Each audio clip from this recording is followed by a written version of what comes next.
Hello everyone, the Army of Otters here, and welcome back to Unexplored Halo. Today we're going to be checking out the mission Crow's Nest, which is the second mission of Halo 3. Now, honestly, this might be my least favorite mission of Halo 3, just because it's very kind of repetitive. You're kind of just going back and forth between these areas. And yes, the fighting does change and there is more dynamic, but since Halo 3 is a great campaign, this mission is probably my least favorite. But it's still a good mission. I'm not saying it's a bad mission or anything like that. Just personally, it's okay. Anyways, we'll be checking out various secrets, Easter eggs, vacations, glitches, stuff like that throughout the mission. So sit back, relax, and let's dive into it. Now, right at the beginning of this level, there is a skull, specifically Black Eye. So if we go up here into this vent, we can easily pick it up. Now, really interesting, the men manning the computers at the beginning of the level are naval personnel, which, aside from this level, only appear one time in the Halo games in the Halo CE level, the Pillar of Autumn. Now, fun fact, this is the only mission in Halo 3 where you don't start with a weapon, but you'll quickly be equipped with one with, you don't have a choice. It'll always force you to pick up one of those weapons at the beginning.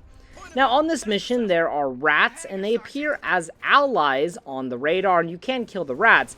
However, if you turn the Marines against you, the rats also show up as enemies. Just kind of a really funny, little tidbit.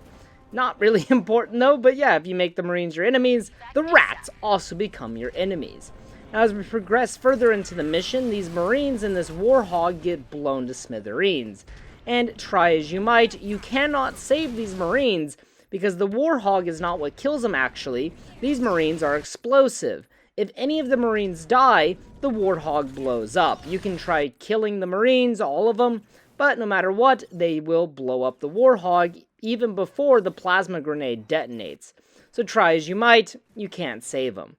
Now, this part of the mission is of course extremely famous for the red versus blue Easter egg.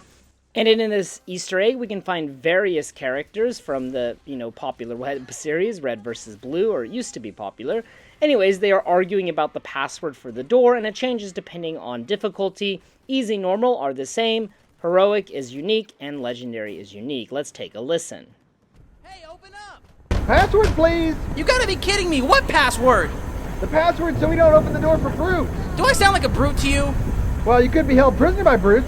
If I was held prisoner by brutes and knew the password, then the brutes could just force me to tell you the password and you'd open the door for them. Okay, well now I'm definitely not going to open the door. But we need ammo! Well, why don't you go ask your brute buddies then? Hey, open up! Password. What? Need the password. You gotta be kidding me. What password? Password. They gave it out at the staff meeting 15 minutes ago. Meeting? What meeting? I was out here! Not supposed to let anyone in without it. If the staff meeting just ended, no one outside is gonna know the freaking password. Now open up! We need ammo and the chief is out here. Does he know the password? He wasn't at the meeting either! Hey! Open up!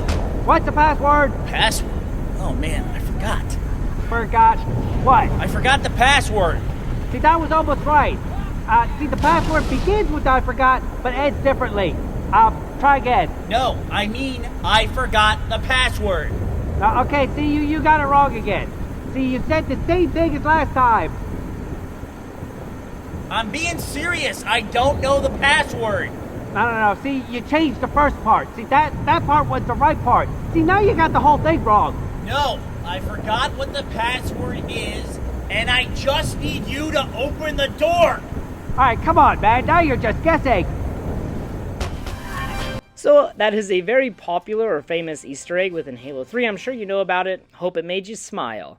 Now, as we come into the hangar, this is where the big glitch is on this level, where we can pretty easily get out of the level, actually. And it might be a little bit tricky at first to perform, but I'll show you how to do it, even if you're by yourself. Come down here in the middle area, there's a deployable cover. You just saw me pick it up. And if you come all the way to the down here on these crates, you can throw the deployable cover when the Phantom comes, jump on top of it, don't fail like I did, and then you can jump up on this turret. and you can attach yourself to the turret. Now, as the Phantom exits the hangar, it actually won't leave as long as you're on the turret. So detach from the turret, you're going to be flung around inside of here. Be very careful not to get thrown out. It's a little bit awkward, but as soon as you can, just reattach yourself to the turret. And now the Phantom will fly away with you on it, and eventually the Phantom will just crash to the ground, but you will survive this impact, and then you can get off the turret. Now you can experiment with this a bit and see how far you can get. However, I think the explorable area with this vacation is pretty tiny, but you can kind of look around, try going up high. You can also see off into the distance pretty well, and just kind of how they built the outside part of this level. Now, if you get really crazy with this glitch, it's actually possible to enter the room where the Prophet is. However, you really have to know what you're doing. You're going to need like 3 or 4 players, and you actually have to kind of take control of the Pelican. It's a very difficult glitch to pull off, but I'll link a video to it in the description, and you can check it out for yourself. It's pretty cool, but it would be very time-consuming to pull off. And here we can find the Crash Phantom. I tried to reach it, but I just died. Anyways, moving on to the next part, there is a fun little thing we can do here on our way back. So after clearing out the hangar, we have to go back towards the command center. And eventually there will be a ton of drones that attack us. On Legendary, it can be quite challenging. However, if we pick up a deployable cover, this fight is incredibly easy. Run in here with your deployable cover, jump up here at the turret, and kind of just aim in the middle, throw your deployable cover, and now you have an infinite ammo gun that is shielded from the drones. You can just keep firing and keep killing them, and they won't kill you. Even on Legendary, this makes things a lot easier. But after this, we can go move into the command center, and we can see that, well, we have a plan to blow up this entire facility with a very large bomb. And after seeing the bomb, we have to move into the next area to fight the brutes. However, if you stay in this hallway, you can actually shoot the brutes and lure them to you.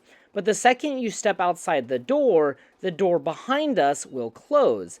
This means if we piss off one of the brutes, we can actually lure them back to the Marines. But funny enough, the Marines won't shoot the brute, and the brute won't attack the Marines. The brute just focuses on you. Now, I tried to get the brute to hit one of the Marines or Sergeant Johnson, but it was really difficult to do. And yeah, I couldn't get it done. Kind of hit Sergeant Johnson there, it looked like, perhaps. But the brute was just kind of like running around, didn't make much sense. So obviously they didn't program the Marines here to fight, and for some reason the brute doesn't attack them. And then the brute just murdered me. Thanks a lot. Now, as we go through this brute section, it can actually be incredibly easy, even on Legendary. I'm on Legendary now, but the reason it's easy is because this brute chieftain has an invincibility on it.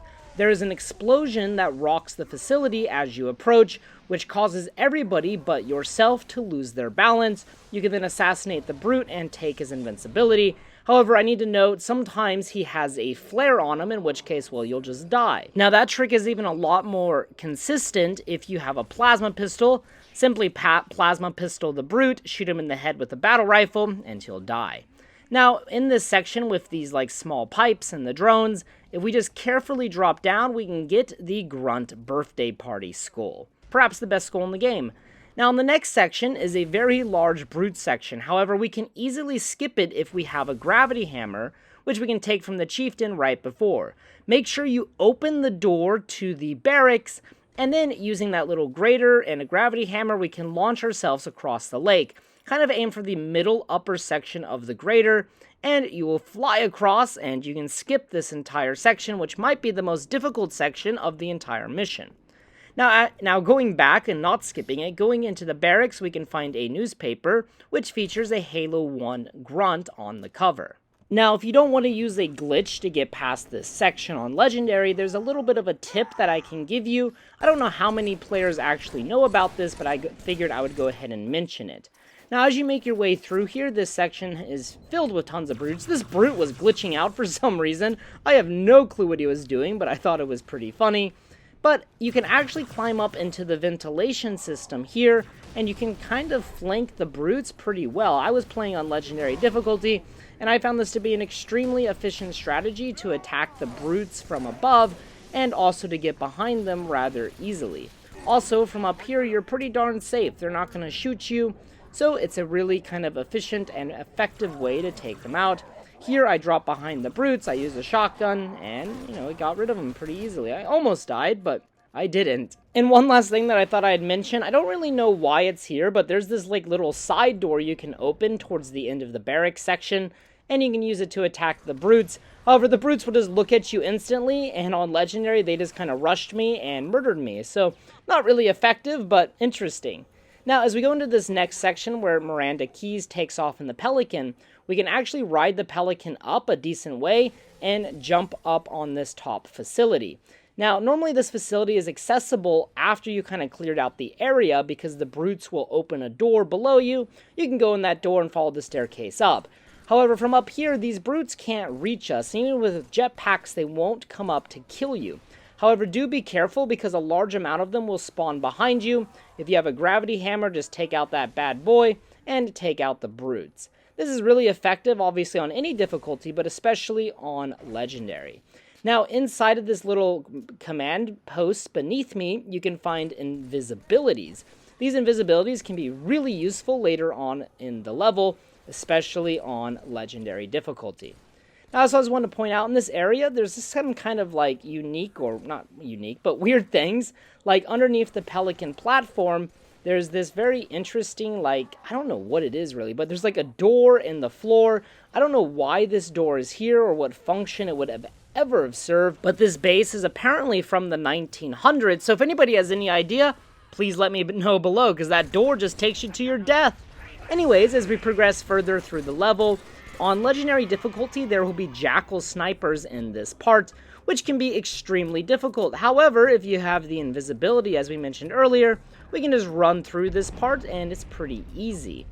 Now, in this next section, I kind of messed it up, but basically, this brute in front of you will have a regeneration, so you can pick that up off his body, and he just threw it there, but you can pick it up if you assassinate him, which will make your life a lot easier, and you can just rush the bomb. Now, alternatively, if you keep the invisibility from earlier, we can actually just barge in here, sneak through, and activate the bomb. Interestingly, Sergeant Johnson says we need to kill the brutes, and that the brutes deactivated the bomb. However, if we sneak in here, reactivate the bomb, we are not required to kill the brutes. The bomb still detonates. I don't know if it's just an oversight or what. Now, I forgot to mention, I didn't actually do it, but in this section, you can actually kind of ride those drones with the battle rifle, just kind of melee them over and over and over again, and you can move down this hallway a lot faster. And then we reach the end of the level. The bomb blows up, and well, we plummet to our doom, or really we just plummet to the next mission, which is Salvo Highway. Now, one last thing I wanted to touch on is a supposed glitch in the command center. However, I tried and I tried and I tried, but I couldn't get it to work. But apparently on the computers over here, you can actually hear an 8-bit version of the Halo theme song with all the beeps and stuff. However, the reason I say supposed is because no longer how long I waited about 20 minutes up here. I tried different times in the mission because you come to this room 3 times. No matter how long I waited each time, I never heard the jingle. However, a YouTuber by the name of Halo Hunter uploaded a video of himself with the jingle. It kind of sounds like the Tetris theme, but like Halo, kind of that 8-bit sound. But yeah, I could never get it to start. Don't know why, but I'll link his video in the description below in case you want to hear it. Now, it is a bit similar to the Easter egg on High Ground, so let's go start up a custom game real quick in Halo 3. And on High Ground, if we head on over to the defending area, we can go by this computer here, and if we listen long enough, we'll eventually hear a very familiar theme play.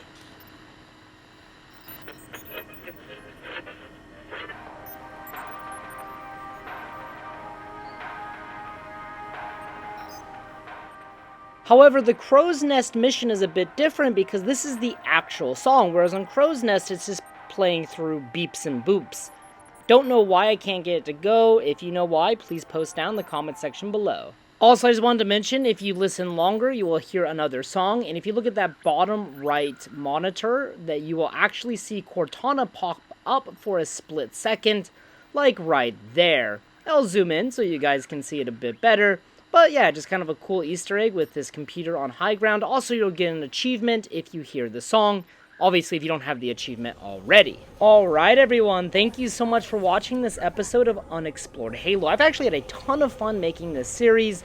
These videos are not as successful as my Skyrim or Fallout videos, but I figure I'll keep making them because they're a lot of fun, and the people that do watch them really seem to enjoy them. So let me know what you thought in the comment section below. Did I miss anything on Crow's Nest? What do you think of Crow's Nest? Let me know in the comment section below. Thank you so much for watching, and as always, until next time.